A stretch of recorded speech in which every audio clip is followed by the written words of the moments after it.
it took me about 6 months to figure out and discover really the short-term rental industry. But once I did, and I discovered it from another podcast, I had heard the host was talking about short-term rentals and in particular the market that I focus on now, which is the Smoky Mountains in Tennessee. And it all sounded great. And I didn't even know where the Smoky Mountains were. And so literally looked it up on Google Maps. It was about a 16-hour drive away. And we packed up the entire family in a minivan. And a couple days later, drove out to the Smoky Mountains during Thanksgiving week, which is the worst possible time to go. So we drove out there, met with a realtor, looked at a couple properties, and I pretty much sold myself on the market and this method or this asset class, short-term rentals.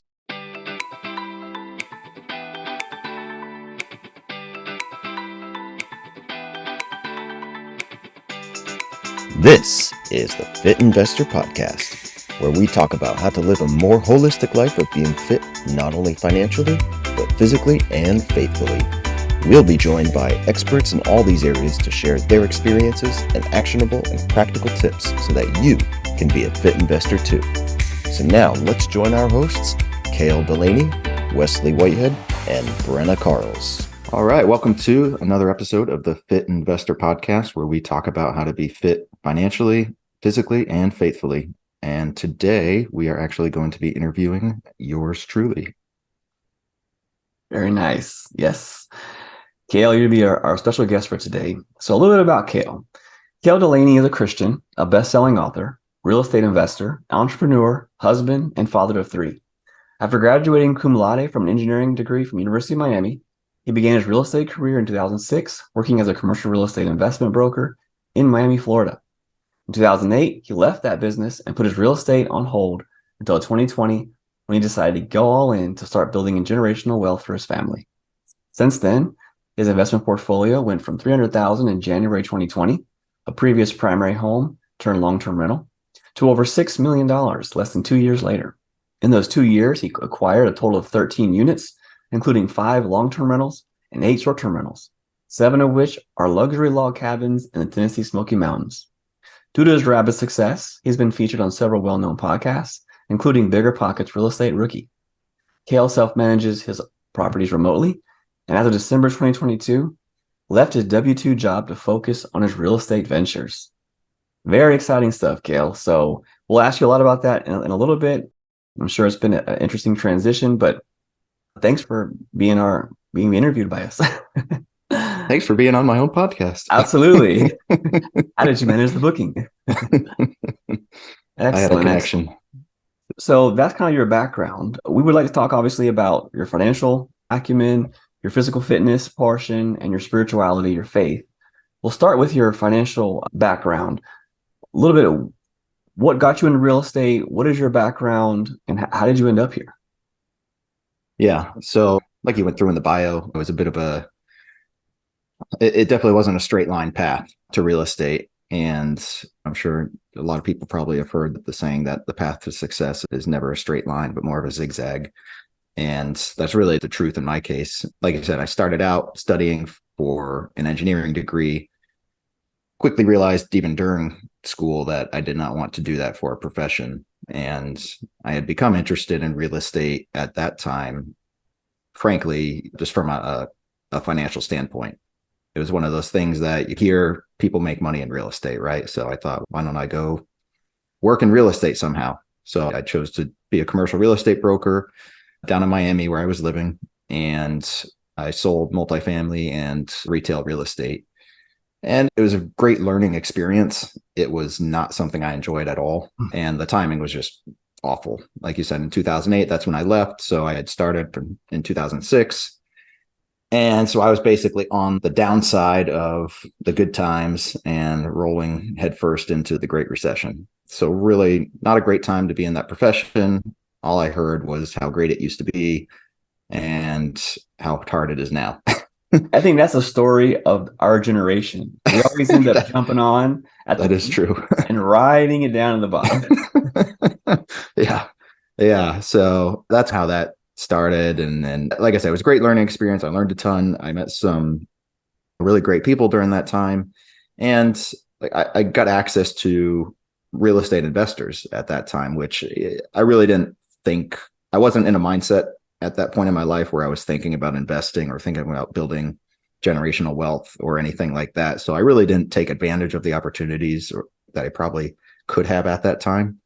But overall, it was still a good experience. And after I jumped ship from that, I got into construction management simply because it was the next logical thing for me to do with my degree. Like I said, I didn't want to do the design engineering.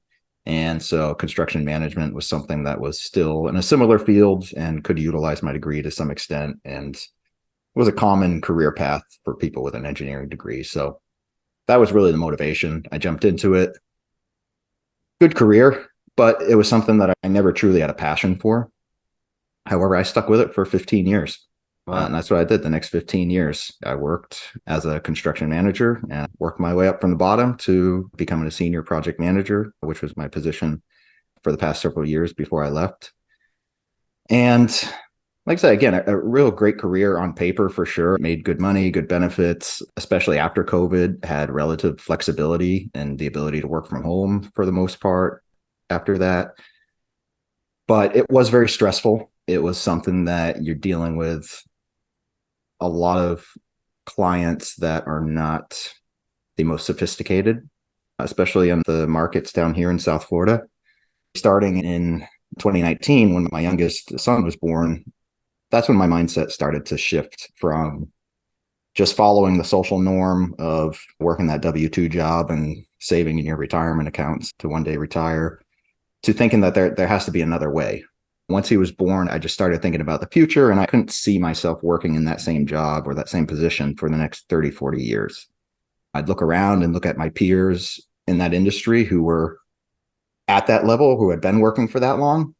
And that's just not who I wanted to be. And so I just really had a soul searching moment of, well, what do I do? What can I do to change this and break free? And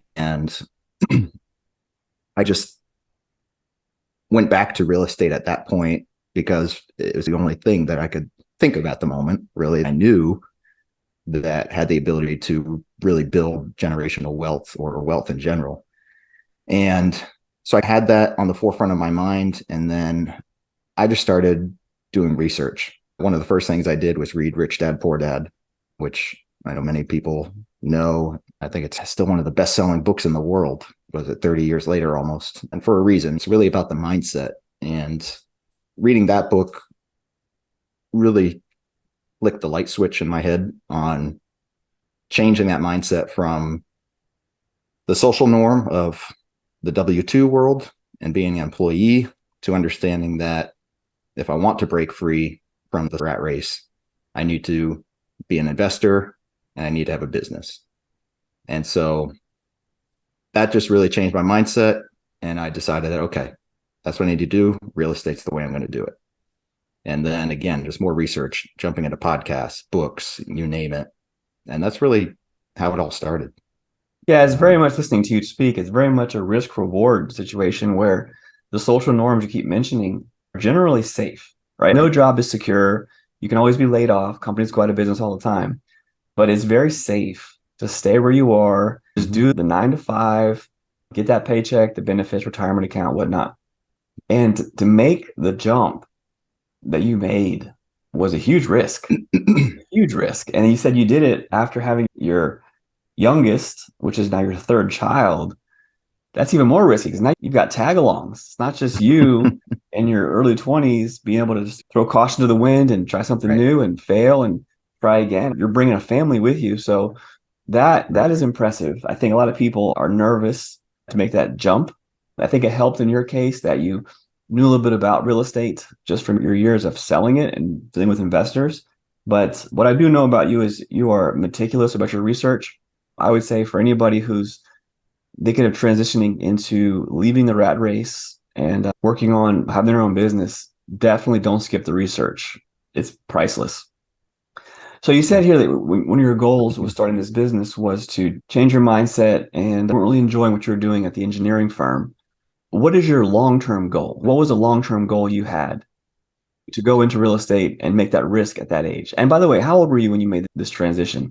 Basically, you gave up your job. You quit your job in December of last year. How old were you when you did that?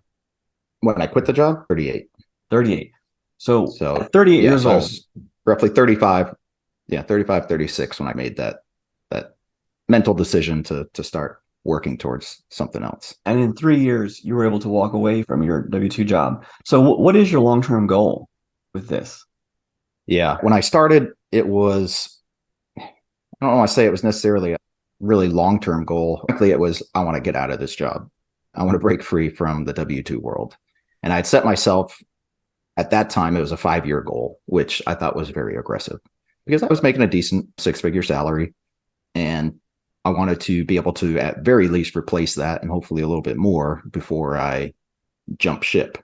And so I set myself a 5-year goal to do that, which again, I thought that was going to be very aggressive to do that.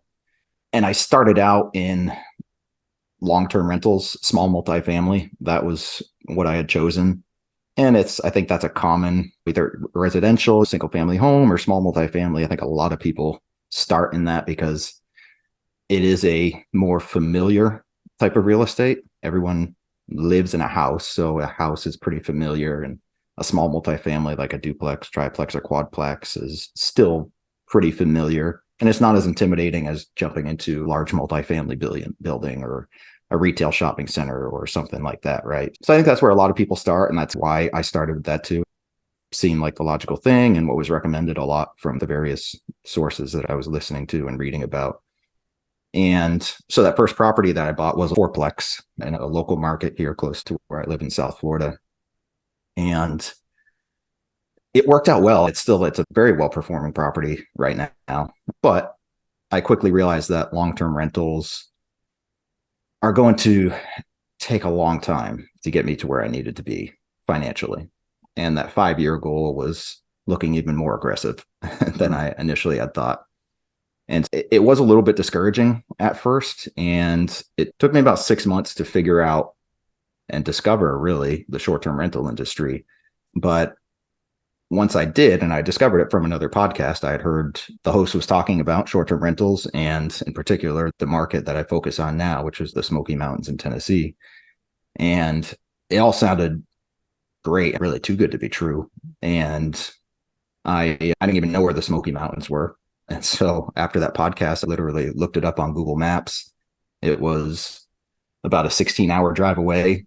And we packed up the entire family in a minivan. And a couple days later, drove out to the Smoky Mountains during Thanksgiving week, which is the worst possible time to go if you're trying to, because that's like one of the peak weeks of the entire year. So finding accommodation, traffic, etc. But anyway, I didn't know what I was getting into. So we drove out there, met with a realtor, looked at a couple properties, and I pretty much sold myself on the market and this method or this asset class, short-term rentals. So I saw the potential. You sold yourself on it on the last minute impromptu trip right to the Smoky Mountains that you had just discovered on Google Maps. Exactly. After hearing a podcast. Now, you mentioned real quick about how you said that it sounded too good to be true. I think that's a big inhibitor for a lot of people, including myself, on trying new things. By the time you hear about it, or at least our experience, and you mentioned earlier with real estate in 2006, by the time it goes mainstream, quote unquote, it's over. Like, it's done. So the fact that you heard something new and then what was it about the short-term rental podcast that you heard that, even though you felt it was too good to be true, possibly, what was it about it that once you got up there sealed the deal for you to invest significant sums? Just from the get-go, it was the idea of owning a log cabin in the mountains. That's like a dream of many people. You're very outdoorsy, so that was obviously right up your alley. Exactly. So I mean, that sounded great. And then to be able to have something like that is going to make a ton of money as well. That's getting the best of both worlds. And you can use it. If it's not being used, you could use it. Exactly. So yeah, so it really seemed to be that, just like I said, too good to be true to be able to have all those benefits. But once I dug in, I did the research, I looked at the numbers, and everything seemed to actually pan out and make sense. And so that's why I decided that, okay, this looks like what can get me to where I want to be at least in 5 years, if not sooner. And of course, as we touched on, it happened much sooner than that. And the market itself, like I said, once I went out there, just seeing the lay of the lands, the different types of properties. And like I said, just the idea of having a log cabin in the mountains I was already sold on. It was just really seeing it in person that materialized that vision and gave me at least the comfort level to say, okay, I can see myself doing this. That's amazing. I look at that as being divine providence. That you had the idea was put into your head way back in the day when you were in Miami of real estate. You didn't really know what for, but it was like seeds were planted. You got to dabble in some experience of selling it, get your license. Then you kind of take a detour, like a zigzag, you said, in the engineering construction world. Yeah. And then all of a sudden you hear this podcast after doing research on real estate income. And then you go up there and then these cabins are available. So if you don't mind, the story is really cool. So you went up there kind of on a day detour here. You went up to see one cabin, correct? Not necessarily one cabin. It was really to explore the area. Okay. So while you're up there, I think you ended up purchasing one cabin, and then right after you purchased it, something pretty crazy happened. Yeah. So after we came back, real long story short, but after we came back, ultimately ended up going under contract on the first cabin within about, I think it was about 3 weeks, 3 or 4 weeks. And just to expound on that a little bit, because you touched on it about the God's providence, and which I didn't even think about that in terms of planting that seed 20 some odd years ago. But that's a great point, great connection there. But one of the challenges and still current challenges with this market is that's like a tier 1 short-term rental or vacation market, meaning one of the hottest markets in the country, if not the world, and one of the most competitive, not only for buying, but for running and operating as a short-term rental. And especially at that time, this was the peak of the market, where anything that comes on the market within 2 days, it's got 20 offers, 40% above asking price. And they're already expensive at asking price. Yeah. And so that was a real big challenge. And I was struggling with on that drive back, because I was like, man, I see the potential. I like this market, but paying these prices and getting into these bidding wars and paying above asking price for something, like that just does not compute. Yeah. And so I talk about it in the book here, which shameless plug. Yeah, go ahead. You can't even see it. There we go. Hospitable, the invisible book. Hospitable Host 2, which is an excellent book, not only my story, but 40 other people from around the country about how they get into the short-term rental industry. So anybody who's considering it, definitely pick up that book. It's got great resource. Yeah, a lot of inspiring reads. I turned to prayer during that time, because I was trying to figure out a way, how can I get into this market within my own parameters? Because I refuse to get into the bidding wars. I refuse to play that game. I don't see myself being successful if I do that. And I prayed about it. I was doing my research. I came across this one cabin that had been sitting on the market for about 3 weeks, which is unheard of at that time. If something has been sitting on the market for 3 weeks, it's because it's a terrible deal or something really wrong with it. Yeah. And I called up the realtor. I asked him about it. He went and took a look, sent me a video of it. He said, I really don't know why it's been sitting. It's a nice cabin. Wow. And so I was like, okay, this could be something. The asking price was still what I thought was high. And so I sat on it. I still sat on it. And like I said, I prayed about it. And I just prayed, God, if this is the path that you would like me to go down, then I trust that you will make this happen. And if it isn't, and it doesn't happen, then, please help me not be discouraged and help me move on and find the next deal or the next avenue that's going to get me there. That's a good prayer. Yeah. And so I prayed that and I sat on it for, I think it was over another week. And I knew there's a big risk again, like this. It's already sat there for some reason. It could go at any second. And I knew I was going to be really bummed out if it did. Yeah. And it sat. It was still available after that time that I had said. And so I was, all right, let's submit an offer. And I submitted an offer under asking, which again is, yeah, you don't do that. Nobody does that. Yes. So I did that. And lo and behold, the next day, the realtor got back to me and said they accepted your offer. Wow. I was like, hey, that's what I said. If that's not confirmation, I don't know what is. Exactly. So even though it was a big risk, that's why I felt comfortable moving forward with it. And then, like you had touched on, to get back into it, is that, yeah, we found out that while under contract, we found out that the owner of that cabin, their family actually owned the two adjacent cabins, and they were looking to sell. And so after we closed on that first one, we immediately negotiated off market and went under contract and purchased the two adjacent cabins. So within a matter of whatever it was, 3-4 months of actually making that trip, we now had 3 cabins, over $1 million of real estate, a 5-acre compound, basically. In the hottest real estate market, in the hottest short-term rental market. And that we a paid place you didn't even everything. know existed. That's insane. And we paid below asking price on everything. Oh, So, goodness. yeah. And see, I want to make a quick little pause on that. And that is the key, I think, in tying this together, is that a lot of times, if you're a believer, you need to go to the Lord for wisdom on a major decision, right? And the hard part is when you ask for something and the answer is no, or the answer is silence.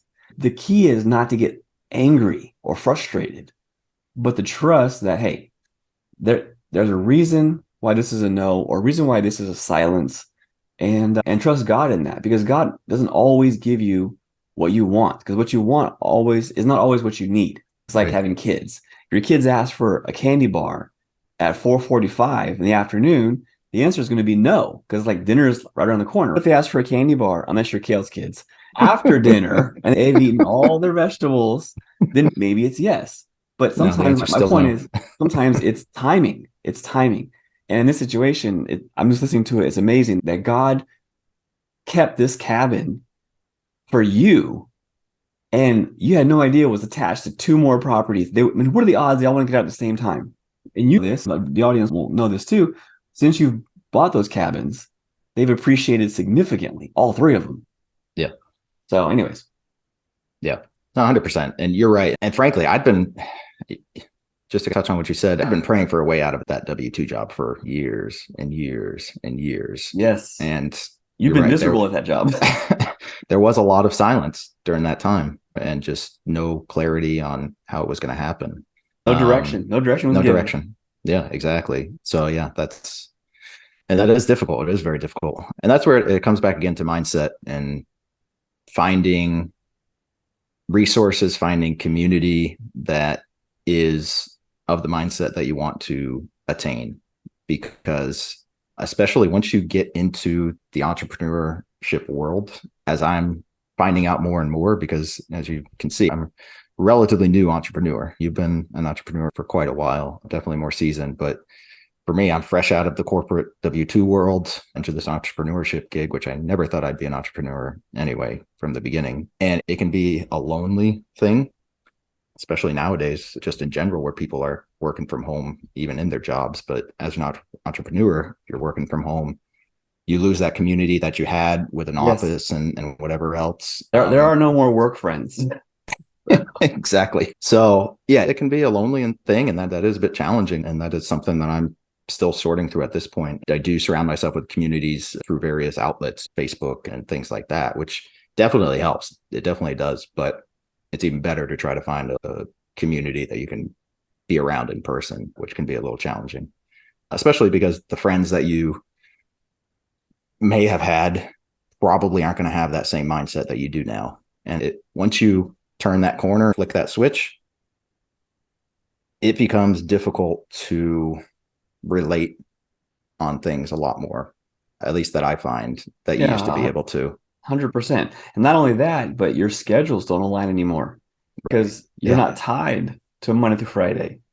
So that's 100%.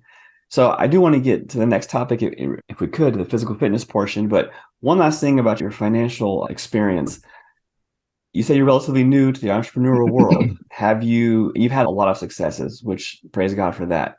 Have you had any failures that you would like to share, or challenges? And you touched on one challenge, which is the social component of working for yourself.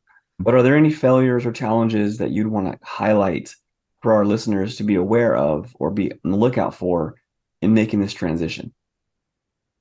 Yeah, I think, again, for anyone that's been in the W-2 world that is looking to make the transition to entrepreneurship, once you do make that leap and you leave the W-2 and you become full-time into whatever business venture that you choose, one of the other big challenges is maintaining structure and schedule and routine in your day and being productive, frankly, because now it's up to you to dictate things. And when you're working a W-2 job, you obviously have a set schedule, you have expectations, and there's consequences if you don't meet them. Accountability, Like immediate accountability.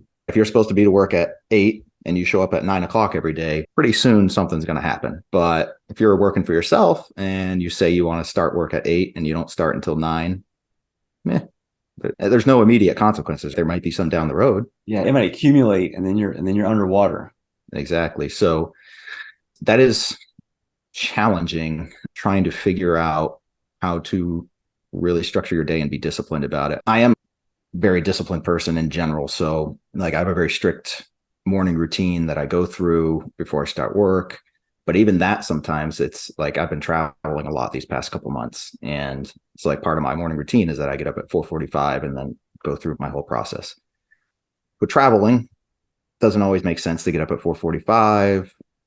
You usually don't go to bed at the time you usually do. And so getting back from all this and trying to get back into that routine, it is very hard to get up at that time, knowing that if I sleep 15 minutes or 20 minutes more, what's the big deal? Yeah. Do I really got to pluck my eyebrows this morning? Probably not. I know. But when I don't get up on time, like I do, I feel guilty about it. And that kind of has a negative effect on my day. Yeah. Even stuff like that, seemingly insignificant things. To me, it's important that you still retain and maintain that structure. So that is something I'm still working my way through, but that is definitely a big challenge in that transition from the W-2 world to entrepreneurship. And I agree 100%. I've been working for myself this is our 10th year, and self-discipline, that is the hardest thing. That's it. And so I agree 100%. That can break you. That can break you in this industry. Or this field. So I would say 100%. If you're making the transition or thinking of making the transition, make sure you've got that self-discipline before you do. Because once you cross that Rubicon, there is no team that's going to be able to bring you back if you don't keep up with your tasks. The last thing you want to do is cross over to entrepreneurship and then fail because of discipline and then have to go back into the W-2 world. You'll never be the same. You'll never be happy. Right. Yeah. So very, very good. So let's move on real quick to physical fitness. So you're a fit guy. I just known you for a long time. We met in the gym, and you are definitely more physically disciplined than I am. I aspire to have your routine. 4:45 is a little early for me, but 6 o'clock will do. But so with that being said, take us through your physical fitness routine. So what is it you do to stay physically active, and what is it you enjoy doing activity wise? Yeah. So I'm a gym rat, lifting weights. That's been my thing since I was 14 years old. That's when I got started and I never stopped. So it's been 25 years of lifting weights nonstop, basically. Of course, it goes through phases and ebbs and flows of how hard you work, how hard or whatever. But for me, weightlifting it's not only been the physical thing. I started when I was 14 because just in general, I have a relatively not small, but it's a medium or smaller size body frame. Like I'm not naturally a big person. My family in general is just not naturally big or average size people. And so in high school and everything, I was smaller and I didn't like that. I wanted to be bigger. So that's why I started the weightlifting. And the beauty of weightlifting is you can see results really quick, especially when you're that age, right? And so I did, and I enjoyed it. It was something that helped me like I wanted physically. And over time, it also became something that helped me mentally as well, which I'm a big proponent of fitness. Again, not only for the physical part in it, but for the mental part. It's a tremendous stress reliever, mental stress reliever, whether it's weightlifting or whatever other types of physical activity. So that time for me, that hour and a half, whatever it is that I'm in the gym, that's my time to focus or really try to not focus on things, frankly, is to try to shut the mind off from all the things that are going on and just focus on what you're doing at that moment, which again, that stress relieving aspect of it is huge because frankly, through that time, as mentioned, that career that I was working in, that I never had a passion for. And it was a very stressful thing where, like I said, it was constant conflicts. And I try to avoid conflict. That's the personality I have. So being in a job that every day you're forced into conflict is a very hard thing to do. And it was a very anxiety ridden job for me, and that I'd wake up every morning basically in dread of what was to come. Sunday nights, basically Sunday around noon, more or less, all of a sudden I'd become depressed because Wow. now I was thinking about Monday morning and what was to come. And that was the cycle for 15 years. And if I didn't have an outlet, which for me was the weightlifting, number one, I feel very confident that I would not have been successful even at that job. But I don't even know what the impacts would have been. I would have probably been overcome with that stress and slipped into a depression or something like clinical depression or something like that. So for me, it's been a huge outlet in terms of that, reducing that mental stress and disconnecting for a little bit on top of the physical benefits. Yeah, that's a good point. While you were saying that, I was thinking, I'm like, that basically is your motivation. Your motivation was stress relief. Right. And you maintain consistency all those years, partly because of your discipline, but partly because your job demanded it of you, really. It's studies prove, it's common knowledge that physical activity releases endorphins, which soothe stress. It's just what it is. So that's excellent. So you're a weightlifter. Quickly, go over your workout routine as far as your split. Go over your split. What is it you do? And what do you recommend to somebody who may be struggling to maintain motivation or struggling with results, who's into weightlifting? What has worked for you? So what's your routine and what has worked for you? Yeah. And again, things change over time and the season of your life that you're in. But for the past several years, I was in like a maintenance mode where I was fine with not necessarily gaining, whether it was strength or size or anything, as long as I could maintain my physical fitness level, how my body looked and my strength, I was okay with that because, during working that job and everything, frankly, I was always exhausted. And so I didn't really have the energy, plus having the family and kids, like, and then trying to start this business and all this stuff at the same time. Yeah, I just didn't have the mental bandwidth and the energy, frankly, for really pushing myself.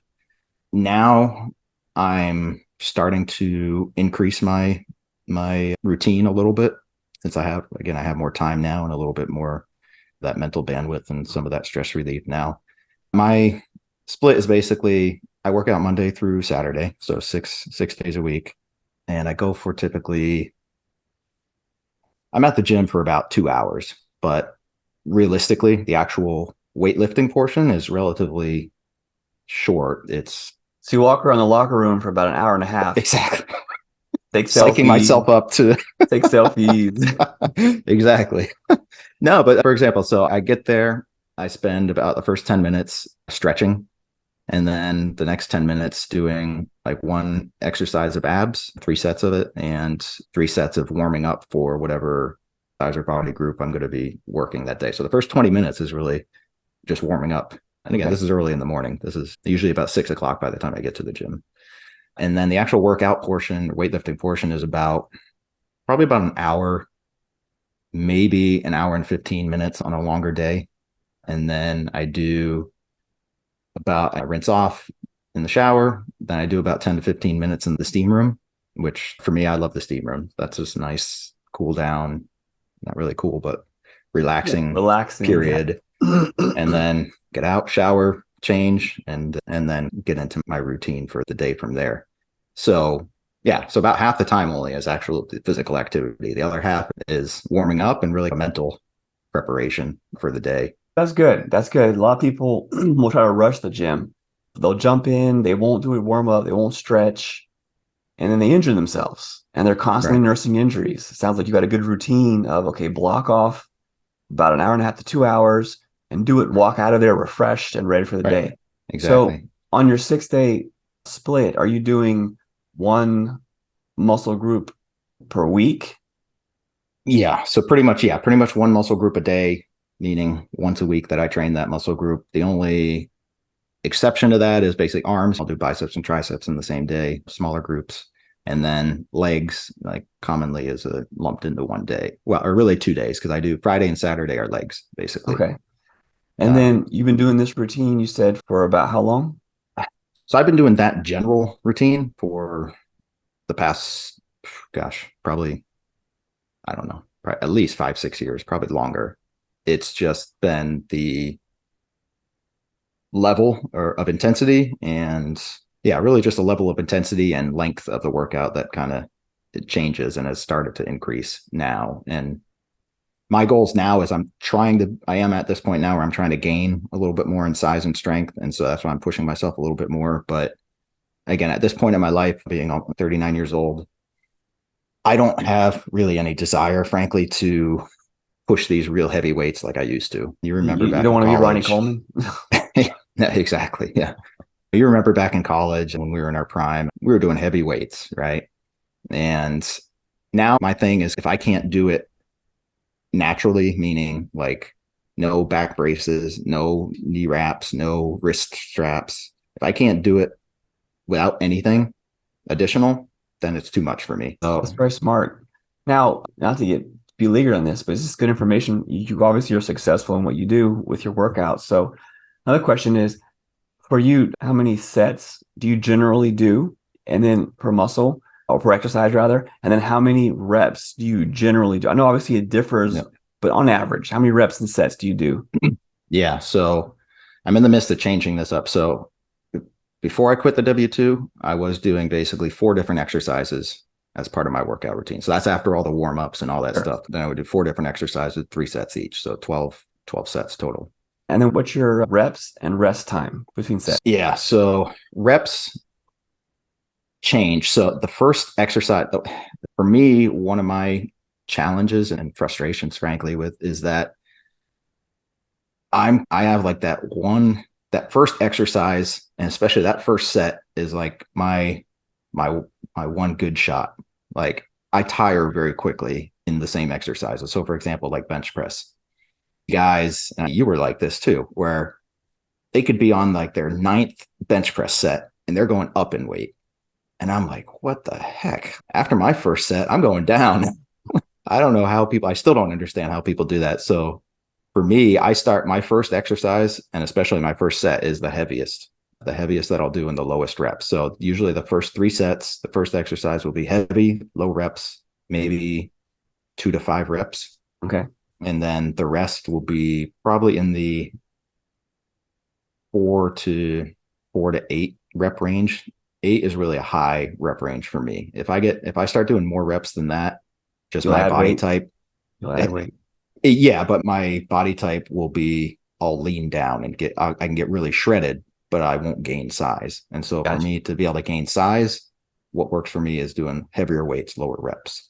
That makes So sense. that's what I've been focusing on. And so now I've started adding, now I do 6 exercises instead of the 4. So that's why I've added on those 6 additional sets per day now that I have a little bit more time and wanting to start gaining a little bit. And as far as rest, I do on that first exercise where it's heavier, I'll do a minute and a half between sets. And then the rest of the exercise, I do 1 minute. And I'm strict. I'm very strict. I have my timer and I stick with that. And that's why my workouts move pretty fast because I'm on that timer. I don't really let it go past those limits. That makes sense. In closing off in this section, there's a lot of bro science out there when it comes to working out. So I would say, what is the biggest myth for weightlifting that you think exists out there? And then what is best advice you would give to our listeners, but also to yourself 15 years ago when it comes to weightlifting? I think the biggest myth, frankly, is when it comes to women. That's the constant thing. They don't exist. Exactly. I agree. Exactly. They It's a don't mirage. exist. Right. Yeah. Women are a myth. Women are a mirage. But no, the first thing women typically think of, and women who are not typically into working out or that type of thing is, oh, I don't want to get bulky or I don't want to get big. Because it's just so easy, isn't it, Cale? It's just so easy. Yeah, I know. Exactly. Look at a dumbbell and you like puff up. It's amazing. Just like that. Yeah. That's what I think I hear the most commonly. But when you look at women who actually work out a lot, who actually lift weights like you should, because one of the most aggravating things for me, whether it's a man or a woman, is seeing somebody in the gym lifting these ridiculously light weights, doing absolutely nothing, and coming back every single day just so they can feel like they're working out, but there's no results. And I'm not even going to go there because it just drives me insane because I see it every single day. But especially for women, if they actually lift weights like they're supposed to, push themselves, they are not going to become Arnold Schwarzenegger. It's just not going to happen. Your body I think will. they see women weightlifters, like professional weightlifters, and they don't Right. realize they're taking hormones. Yeah. Yeah. That's You not naturally get like that. no, not even the men. Every massive male powerlifter or weightlifter is either doing hormones or is on hormones. So Right. 100%. If you lift weights Yeah. properly and you do it heavy, your body will respond, and Right. and you'll be in great shape. You won't be bulky. And if you do it naturally, and that's the other big thing for me, naturally, I've never done steroids. I don't ever intend of doing steroids. I stick pretty simple with my supplements. I do Yep. protein shakes and Flintstone vitamins. how did you know? The gummy ones. Gummy. No, the protein shakes. I drink amino acids while I'm in the workout, and then vitamins, not the Flintstone vitamins, but that's really it. Like I said, at this stage in my life, I'm really just, I want to keep things clean and simple. And that, to me, that's the better way to go about it. So as far as advice 15, 20 years ago to myself, I don't know, frankly. I guess one of the challenges is just that because I've become so ingrained with weightlifting, and we had touched on this on your interview, is that it's hard now to do other things because to me, the weightlifting is the most important because I like how it makes my body look. I like how it makes me feel. And so if any other thing, any other type of physical activity infringes on that, the gym takes priority. So it makes it difficult to do martial arts or other things like that. But I think that's Not that okay. I think it's okay. I think everyone has to find what engages them physically and not feel pressured to do a physical activity that your neighbor may enjoy doing, but find something that you enjoy doing because right. That's the key. And a couple other things just before we transition, a couple things that I'm doing now that I'm finding results in, because like I said, since I quit the W-2 and I've been starting to just focus a little bit more on the fitness because I have that time now. So I mentioned I started increasing the intensity and the duration of my workouts. I'd also come across, actually, it's through another podcast. That's where I get all my ideas. You don't read books, you should podcasts. So I heard about taking salt before you work out. And so I started taking salt. So I take a salt pill. It's like a little capsule of Himalayan pink salt. And I also mix salt in with my amino acid drink while I'm at the gym. And you can look up the science behind it, but it's all verified. But in essence, the salt, if you consume the salt on the front end, you'll have it in your system to replace the sodium that you're going to lose naturally through working out. And sodium is an essential nutrient in your body. And for the chemical reactions and synapses in your nervous system to function properly. So if you're low on sodium, you're going to be much more tired. You're going to get tired more quickly, and you're just not going to be able to function at your peak. So taking the salt ahead of time to supplement your body for when you're going to be losing it during the workout, it's supposed to just help you maintain that intensity and lessen the fatigue. And I'm not going to say it's like a super noticeable effect where you take that salt pill and you're like He-Man, but I do feel that I last longer. Like I said, I'm doing longer workouts now and I still feel good. I still feel like I could probably even go further with my workouts sometimes. That's excellent. And then the other thing I'm doing is, and I just started implementing this really last week, is it's called, they call it time under tension. And so instead of doing exercise or sets where you're just saying, okay, I'm going to do it up to this rep range, it's doing lighter weights, but doing it for a set period of time. So you're doing really light weights, but really slow movements up and down, and just nonstop. So you don't lock out at the top, you don't rest at the bottom. You're just constantly keeping that muscle under tension for 40 to 60 seconds. And wow, that is hard. Wow. It is hard. And man, the pump that you feel afterwards from doing that is way more than doing that heavy set of like almost max out weight for 2 to 5 reps or whatever. You just feel super pumped up doing that, but it is hard. So That's excellent. I do like I alternate sets or exercises. So one exercise will be my normal way, and then the next exercise will be time under tension. Then my normal way, time under tension. And it's a challenge. That's excellent. Yeah, I'm gonna try both of those actually. That's really good. Yeah. So if we could, let's move on to the faith part of this interview. I had the privilege of knowing you when you were an atheist. So you Real have privilege. a very, I just like it's a privilege because like in my part, I mentioned how I was raised in the church, but it wasn't really real to me until I became an adult, but I've been exposed to it for the most part. I'm always intrigued to hear the conversion story of somebody who didn't believe God existed and then made the big bridge to gap. Going from I believe God exists, but he's not really important to I don't believe God exists at all to oh my God, he's now my savior and my Lord.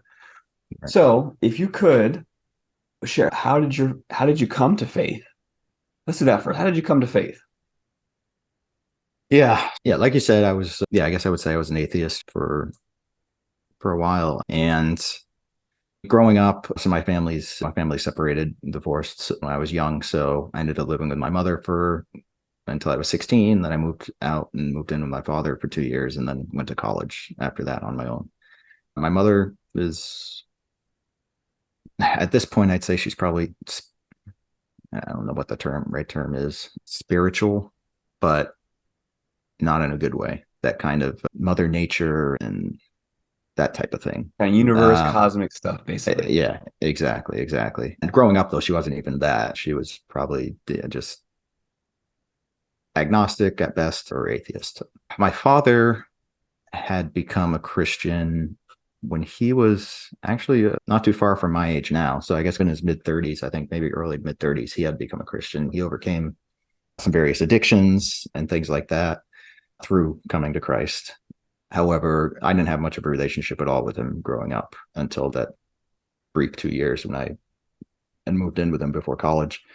But during that time, he had always promoted that I would at least read the Bible or come to church with him, that type of thing. And it was just something I was never interested in. And just like in human nature in general, the more somebody wants you to do something, the more you don't want to do it. Yep. Just for whatever reason, that's just how we are. So that was just my attitude towards it. And I'm sure you remember when we were roommates, you would give me your hour-long lectures on theology and which I knew nothing about. But I look back at the time, thank God you didn't listen to me because I knew nothing and I was not living it. Well, I was such a hypocrite. Yeah, maybe, but we all are to some degree. But at least you had, like you had said before, you had a lot of head knowledge on it, and you still do.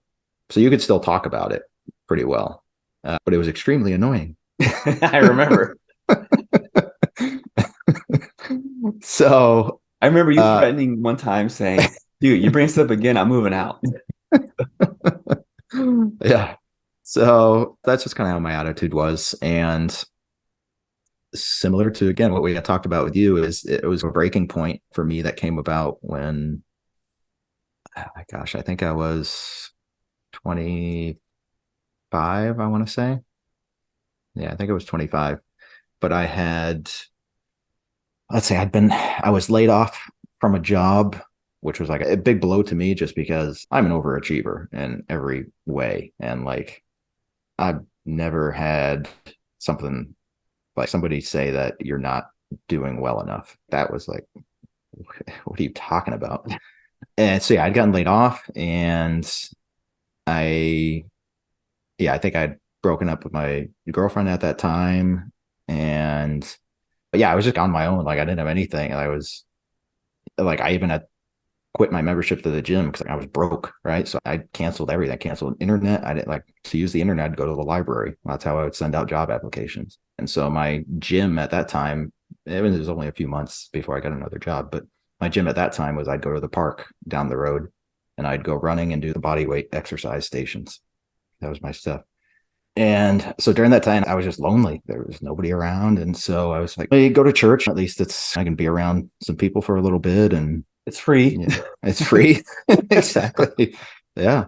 And so I did. I started going to a church and yeah, it's cool. It was a good church. And I just decided, let me start reading the Bible. And again, my father was still pushing me, not pushing me, but just always saying, why don't you at least just read the Bible? And just Trying to encourage you, basically. yeah, before you write things off, just read it. And so I did. So finally I did. I front to back, I read the Bible. And so just through that and through going to church at that time, things just started to make sense. And it really was not all that or so perceived contradictions and all this stuff that you hear from a lot of people that frankly probably have never read the Bible. Most Christians haven't read the Bible. Yeah, most Christians have not read the entire Bible, which is a whole nother thing.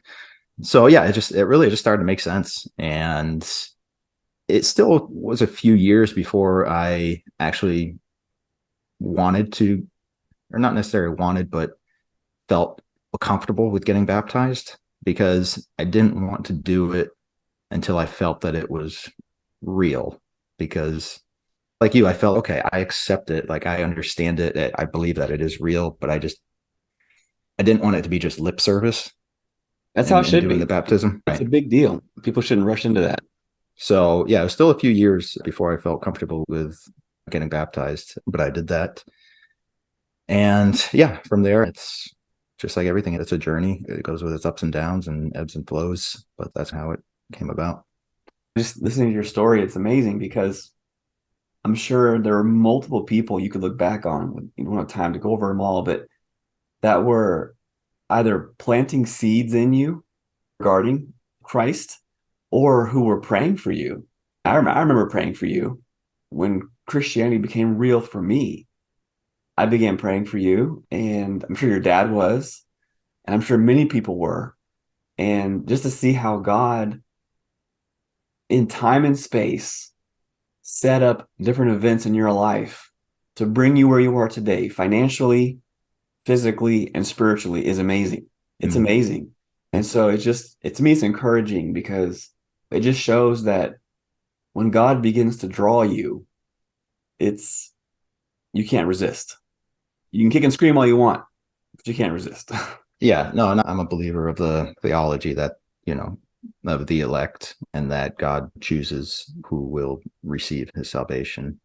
So yeah, it really is. It's another one of those zigzag paths. Like you said, there's been so many seeds planted along the way that it just takes time to reach maturity for some things. And I think that is encouraging for anybody out there who has somebody that they are praying for to receive the salvation, that they be encouraged and be consistent and persevere with that, because you really never know how much that really counts or when God will bring to maturity that prayer.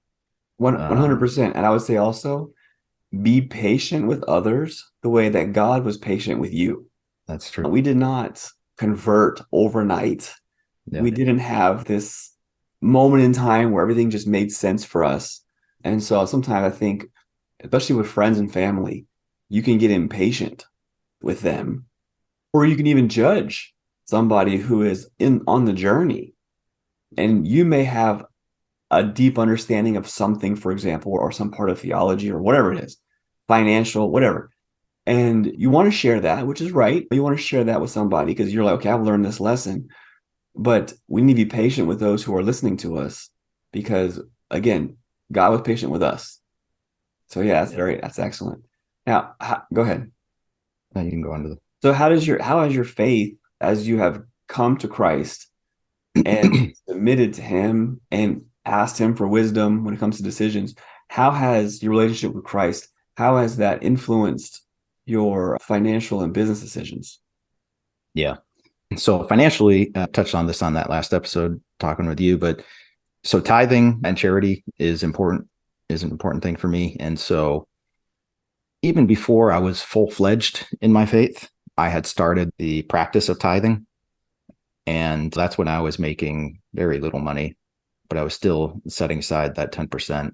And I continue to do that to this day. And I put that in my, so again, short-term rentals. So I put in my listings for my properties, even I put that 10% of profits go to charity. And I mentioned the name of one of the main charities that I support. But so getting into that practice early on and sticking with it has been important. And just in general, when it comes to any of those big decisions, like we talked about earlier with that first cabin, where there is a big decision, I do submit that to prayer. So like right now, I'm in acquisition mode again. I'm looking to purchase more properties, and it is a challenging market right now. Prices are still high, cost of capital is high. It's taking a lot more patience to find deals, especially for someone like me who's on the conservative side with things. And it is a little frustrating, especially after having a real rapid pace past 2 years to what to me seems like a snail's pace right now.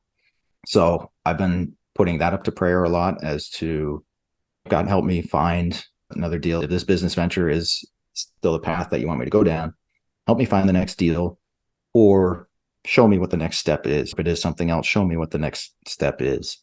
And just leaving it at that and continuing in my daily practices and disciplines, because I think that's one of the things with prayer as well, is that I think a lot of people may have the mindset of you pray it and forget it, not pray it and forget it, but pray it and that's it. You don't need to do anything else, right? But God expects you to put in the work as well. Like God is, not to say that he's not going to do something serendipitously or things like that, but more often than not, God expects you to still put in the work for these things to happen. It's not that I'm just saying, God, bring me the next deal, and then I'm out on the beach all day, every day, just sitting back. No, I'm going through all the motions. I'm doing all the things that I need to be doing to find that next deal, and praying that God will guide me into finding the proper one that is going to be successful, if that is his will. No, real quick comment, 100%. It's like kind of farming, right? A farmer can't just be like, all right, Lord, I want to have a full harvest of corn this season, and then goes on the beach. The farmer can pray for a good harvest, but then they still plow the field, they sow the corn, they have to water, they have to weed, do all those things, and you trust God for the increase, but you have to work. I think one of the reasons why God does that, and that's my opinion, is because humans value what costs us something. Right. Costs you nothing, you don't value it. So if you pray for something from the Lord and he grants it to you, but he grants it to you through work on your part, that should cause you to appreciate as opposed to cheapen it. Right. Yeah, absolutely. That's a better way of putting it. And also at this stage, I'm trying to use the platform that I have now, which, one of the reasons for this podcast is that, but also in the short-term rental industry, not that I'm a real major player, so to speak, but I'm relatively well known. It's still kind of a small world in the short-term rental industry. So in the various groups and communities that I'm a part of, I'm relatively well known in the industry. And so I'm trying to use that and be outspoken and in my faith, and letting people know that I'm Christian and that I do rely on prayer for my decisions. And, again, just to not to plug that book, but if you read my chapter in that book, you'll see that's mixed in throughout the entire chapter. I've got several biblical quotes in there. I talk about submitting up to prayer throughout that whole process. And it's had a real positive response. And not to get off on a tangent there, but one of the reasons I really love the real estate industry, two reasons really, is, and I think they're related, is that it is one of the most abundance mindset and giving and sharing communities and industries out there. Really the only one that I can think of, at least in my experience. It is not cutthroat. It is not everyone trying to just pull one over on somebody else and just get ahead. It is people trying to help other people be successful, which is extremely rare to find. The other thing that I think you find is whether it's really evident on the surface or not, or outspoken or not, is that a lot of real estate investors are Christians. And so I think the two are definitely interrelated there. But just as a quick example, so we did a couple of weeks ago, we had a book launch event in Nashville for this book. And a couple of the other authors came up to me because of what I had written about, and again, being outspoken in my faith in this chapter. And they were just really encouraging on that, because you don't see it as much as you should, and myself included. And that's why I'm trying to actively do it more now. A lot of Christians really are not outspoken in their faith because it can be a scary thing, right? There's persecution, no matter how big or small. And trust me, the persecutions that we face in this Western world are nothing in comparison to what many people face. But nevertheless, it can be a scary thing, and people want to avoid that, right? So it just gets left under the surface. But when you put yourself out there, you open yourself up to potential criticisms or things of that nature. So I'm trying to use these various platforms to encourage myself to be more outspoken about it and build that spiritual muscle as well. And that's excellent, because you mentioned earlier that you by nature avoid conflict. And so this is literally, you're throwing yourself proverbially to the lions. Good for you. Good for you. That's definitely not your natural gifting. And to do that for Christ, that's impressive. But good job. Yeah. And in terms of physically, just very similar things. If feeling fatigued, putting these things up to prayer. God, help me have the energy to do things. Help calm my mind, help focus my mind. If I'm stressed out about something, God, help me come to a resolution on this. Help me figure out how to solve this problem. Just in general, submitting things to prayer is probably the biggest way to, or for me, that I intermix my faith with these different aspects. Excellent. Well, I think we're getting close on time, so I want to go to our closing questions. If you could, what are 3 books that have had the most impact on you? Yeah. So the first one I already mentioned, Rich Dad, Poor Dad. I highly encourage everybody reads that. I mean, you have to read it at the right time as well, because I had read it years and years ago and it had no effect on me whatsoever. When I read it that second time, when I was ready, it was like getting smacked in the face with a brick. Wow. It was like, whoa, now I see what I've been doing wrong all these years. Duh. So, if you have read it already and you didn't get much from it, read it again. If you haven't, read it, because it is all about that mindset. And once that mindset clicks, that's when you can be off to the races. Because until you get that mindset, you may be stuck in the rat race. Let's put it that way. Which just want to put that out there real quick, is that which can be fine. Like, we're promoting entrepreneurship, and I think everyone should explore it, but it is not for everyone. Yes. Some people are best suited for being employees, and there's nothing wrong with that. No shame at all. 100%. Right. Companies need solid people. They need people who have discipline. Absolutely, 100%. Yeah. Another one is The Creature from Jekyll Island, which it's got an odd title, and from that title, you have no idea what it's about. You think it's some like sci-fi horror story, but it's actually about the creation of the Federal Reserve and the central banking system around the world. And which pretty much is sci-fi horror. Frankly, yeah. And the truth behind things and what the motivations are behind central banking, which, spoiler alert, is communism. And read the book. It is like, reading that book is like waking up in the Matrix, realizing that there is a Matrix. Like, it is crazy. That literally blew my mind. And it's a 600-page book. I've read it 3 times. It's probably one of the best written books I've ever read, and I will gladly read it 3 more times. Like, it's amazing. I love that book. Excellent. Another one is called Healing Back Pain, which I'll try to make it short here, but you might not even have known this, Wes. For several years, I had severe back pain and it would come and go, and it would shoulder pain as well.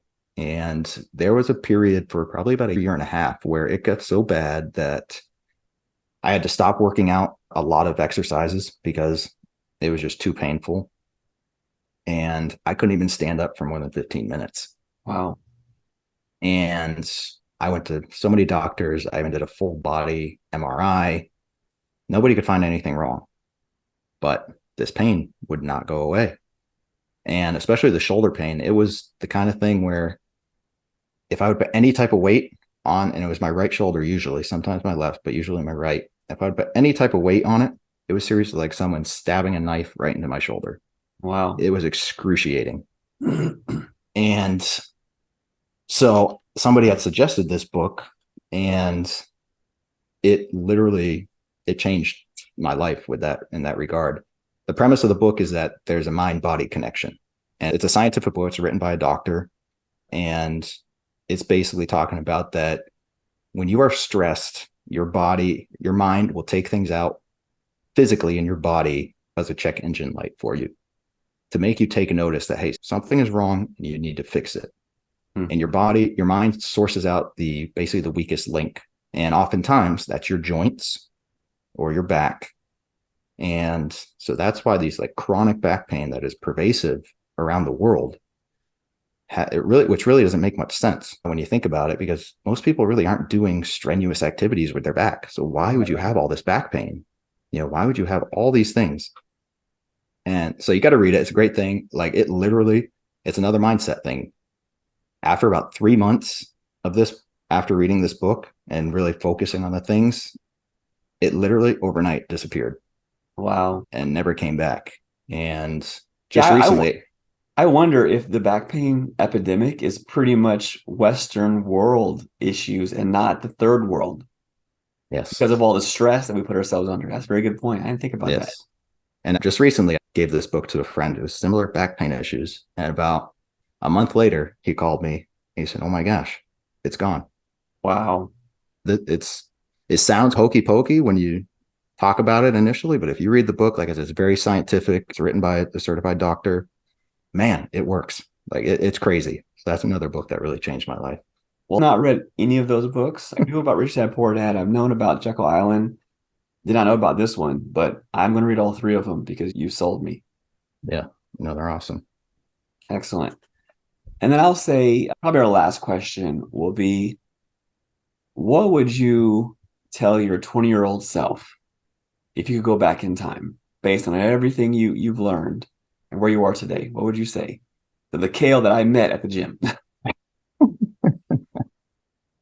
It really would just be about getting started in all these things at that time. If I had started in real estate at that time, if I had started on my faith journey at that time, just how much further I'd be ahead where I am now at the age I am now. And it's just in general, hindsight's always 2020. The sooner you get started on something, the better.